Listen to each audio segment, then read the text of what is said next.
সত্যনিষ্ঠ আৰু সাহসী সাংবাদিকতাৰে অসমবাসীৰ হৃদয়ত স্থান পোৱা প্ৰথম খবৰৰ আন এক স্বৰ্ণীল যাত্ৰা সোমবাৰে বঙাইগাঁৱৰ বৰপাৰাত মুকলি কৰা হয় প্ৰথম খবৰৰ মাণ্ডলিক কাৰ্যালয়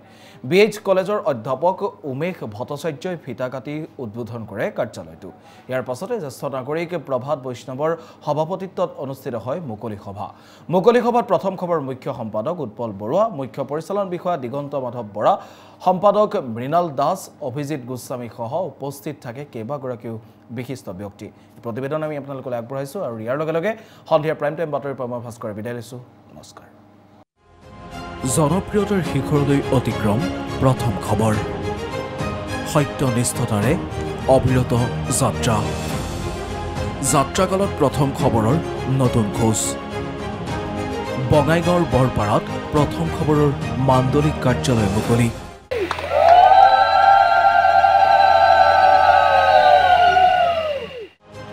মুখ্য সম্পাদক উৎপল বৰুৱা মুখ্য পৰিচালন বিষয়া দিগন্ত বৰা সম্পাদক মৃণাল দাস সহিতে শীৰ্ষ কৰ্মকৰ্তাৰ উপস্থিতিত মাংগলিক কাৰ্যসূচীৰে সম্পন্ন হয় কাৰ্যালয় মুকলি অনুষ্ঠান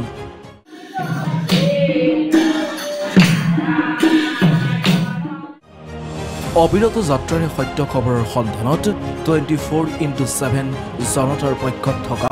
অসমীয়া স্যাটেলাইট চেনেল প্ৰথম খবৰৰ নামনি অসমৰ মাণ্ডলিক কাৰ্যালয় সোমবাৰে বঙাইগাঁও জিলাৰ বৰপাৰাত আনুষ্ঠানিকভাৱে শুভ উদ্বোধন কৰা হয়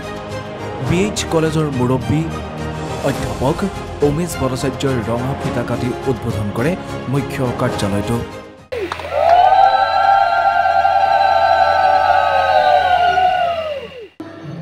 এইটো যেন আপোনালোকৰ একটু বলিষ্ঠ কণ্ঠ হয় আমি যেন মৃত্যুৰ আগতো যেন স্মৰণ কৰিব পাৰোঁ যে এইটো প্ৰথম খবৰে এটা নতুন ধৰণৰ ইজ গিভেন এ লাইট এটা দিছে পোহৰ দিছে আমাৰ সমাজত আমি বহুত জানিলোঁ বহুত যেন শিকিব পাৰোঁ গতিকে শেষত মই আকৌ আপোনালোকক আন্তৰিক মই অভিনন্দন জনাইছোঁ ইয়াৰ পাছতে বঙাইগাঁৱৰ জ্যেষ্ঠ নাগৰিক প্ৰভাত বৈষ্ণৱৰ সভাপতিত্বত অনুষ্ঠিত হয় উদ্বোধনী সভা তেওঁলোকে সঁচা অৰ্থত আমাক আজি নিজৰ ঠাইত বহি থাকি আমি মানে আগতে স্কুল কলেজ পঢ়ি থকা সময়ত কৈছিলোঁ যে পৃথিৱীখন হাতৰ মুঠিতেই পায় আৰু এইটো বাস্তৱ কথা এই হাতৰ মুঠিতে পোৱাৰ যিটো ব্যৱস্থা এই ব্যৱস্থাটো কিন্তু এই ইলেক্ট্ৰনিক মিডিয়া প্ৰৱৰ্তন হোৱাৰ পিছতে এইটো হ'বলৈ সম্ভৱ কৰিছিল সভাত মুখ্য অতিথি হিচাপে উপস্থিত থাকে প্ৰথম খবৰ মুখ্য সম্পাদক উৎপল বৰুৱা বিশিষ্ট অতিথি হিচাপে উপস্থিত থাকে মুখ্য পৰিচালন বিষয়া দিগন্ত বৰা সম্পাদক মৃণাল দাস সহিতে শীৰ্ষ কৰ্মকৰ্তাসকল আমি বহুত কষ্টৰ মাজেৰে চেনেলটো চলাই আছিলোঁ তাৰপিছত এতিয়া নতুন আমাৰ যোন মেনেজমেণ্টত নতুন টিম এটা ইনভলভ হৈছে আগৰ মেনেজমেণ্টৰ টিমটো আছেই তাৰ লগত আৰু নতুন টিম এটা ইনভলভ হৈছে আমি একেলগে মিলি আগবঢ়াই লৈ যাবলৈ চেষ্টা কৰিছোঁ আৰু ভালকৈ গতিকে আপোনালোকৰ সহযোগিতা অবিহনে সেই কামখিনি কৰা সম্ভৱ নহয় গতিকে মোৰ অনুৰোধ সকলোৱে সহযোগিতা কৰিব আৰু আপোনালোকলৈ মই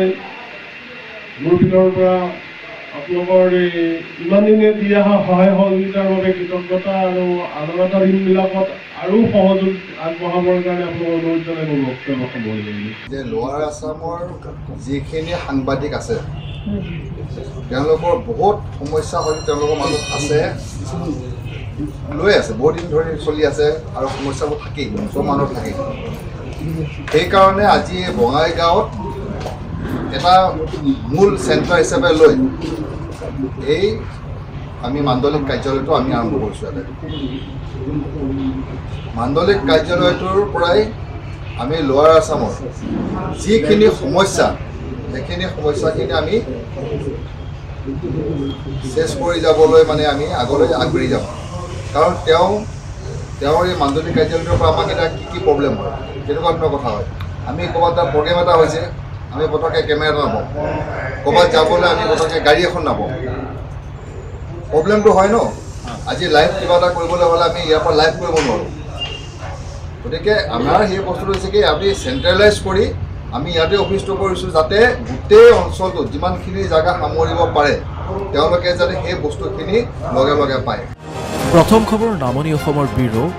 ৰিংকুমণি শৰ্মাই আঁত ধৰা কাৰ্যালয় মুকলি অনুষ্ঠানত বঙাইগাঁৱৰ কেইবাগৰাকীও বিশিষ্ট ব্যক্তি, কমতাপুৰৰ EM আৰু নামনি অসমৰ 30 গৰাকীকৈ অধিক সাংবাদিক উপস্থিত থাকে। এয়া আপোচবিহীন সাংবাদিকতাৰ এটা মাত্ৰ খোজহে। ৰাইজৰ অকুণ্ঠ মৰম সাৱটি অবিৰাম আগুৱাই যাব প্ৰথম খবৰ। আৰু এনেকুৱা কাৰ্যালয় আমাৰ অকল এইটোৱে নহয়, আজি প্ৰথম আমাৰ ইয়াতে আৰম্ভ হৈছে। এনেকুৱা অসমৰ কেইবাটাও প্ৰান্তত ব্যুৰ' অফিচ হ'ব, তেনেদৰে আমাৰ দিল্লীতো আমাৰ কাৰ্যালয় হ'ব।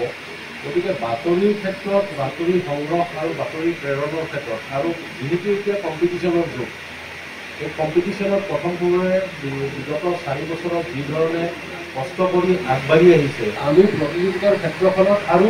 সঠিক বাতৰি পৰিৱেশনৰ ক্ষেত্ৰত আমি কি ধৰণে আগবাঢ়িব পাৰিম, এই গোটেই কথাবিলাক আমি আলোচনা কৰিম। বঙাইগাঁৱৰ পৰা জিন্তুমণি দাসৰ সহযোগত নিউজ ডেস্ক প্ৰথম খবৰ।